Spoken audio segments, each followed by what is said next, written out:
Ku fito ango amarya, yau ga wasu tambura ne a gare ku a yau na shirya.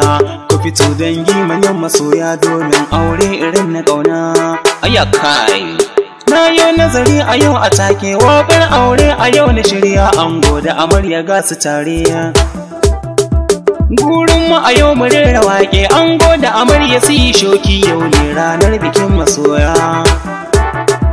In zan yi rawa gaban masoya, tilas in canza lankwasata domin in kwashi duka gayya. To masoya yau ku yo fitowa, ango da amarya ga su tare, waƙar aurensa zani shirya.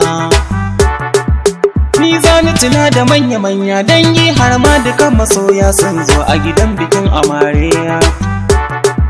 Ango nauyi rike amarya domin ta zama mai biyayya a gurin kakar ka nuna ware.